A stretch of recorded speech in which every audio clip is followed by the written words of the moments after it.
Hi everyone, today I am going to explain how to implement the CountDownLatch in Java. CountDownLatch is a high-level synchronization utility which is used to prevent a particular thread to start processing until all threads are ready.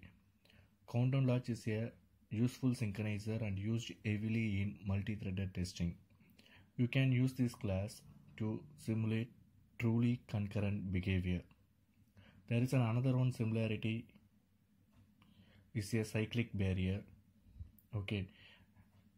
which can be also used in this situation where one thread needs to wait for other threads before they stop processing. Both CountDownLatch and cyclic barrier behavior is same. The only difference between cyclic barrier and CountDownLatch is that you can reuse the barrier even after it's broken, but you cannot reuse the CountDownLatch once the count reaches to 0. So this is the main difference between the CountDownLatch and the cyclic barrier. Now I am going to show you how the CountDownLatch works. First step, I am creating a main Java class file. So here I am going to create a object for the CountDownLatch, and then I am creating a object for that CountDownLatch equal to new of CountDownLatch. For this CountDownLatch, I am going to specify the number of threads is 4. And then I am going to create a class called worker. I am create a class for the worker, and then for that worker class I am going to create a object now.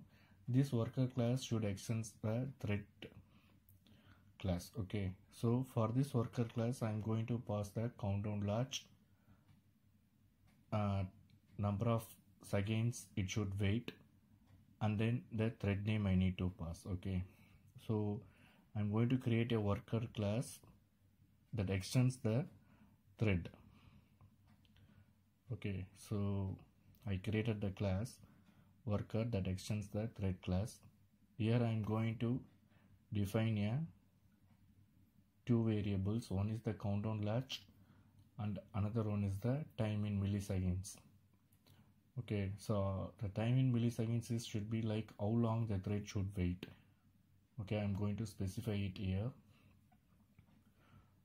Private long time in milliseconds. I'm going to name the variable like this, time in milliseconds. I'm going to create a constructor for this worker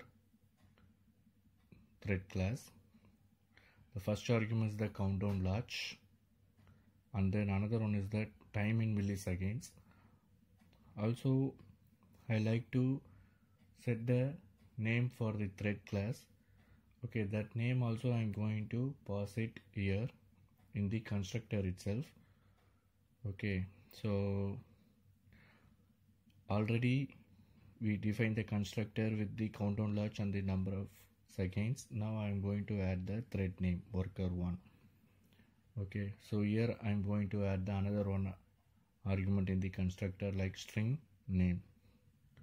This name should be used in a super method, super of name, and then this CountDownLatch I am going to set it here like this dot CountDownLatch equal to CountDownLatch, and then the time in milliseconds I am going to specify here.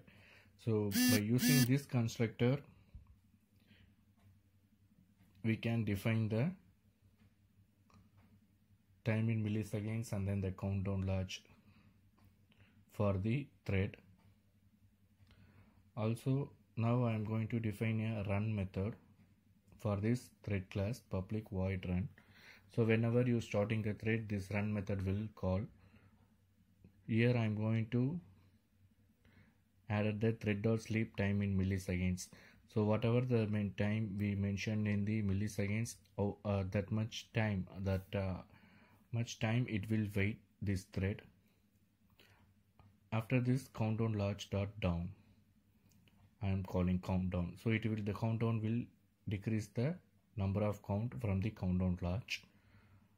Here I am going to add the sysout thread.current thread.getName as finished the process something. So after completing all the tasks, so the thread will finished. Okay, so I added the sysout like thread as finished, like worker 1 thread as finished, worker 2 thread as finished. Like this it will print it here. So I'm going to create a more objects for the worker 1, worker 2, worker 3, and then the worker 4.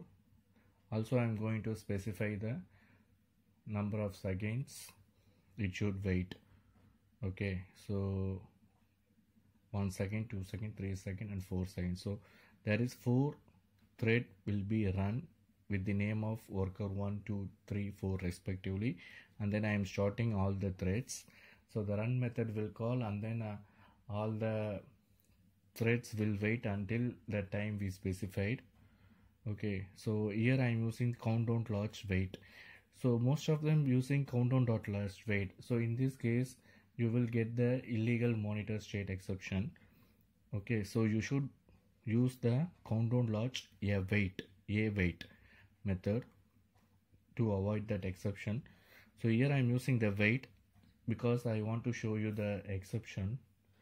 Okay, so before running the thread the wait will call, so that's why the exception is coming, the illegal monitor state exception. Also the main method also I added the thread as finished statement in this sysout. Okay, so now I'm going to run this application. The first step we will get the exception because of the CountDownLatch.wait method.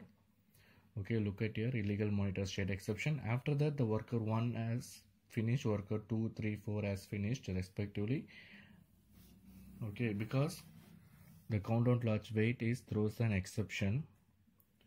So I'm going to change this as CountDownLatch wait.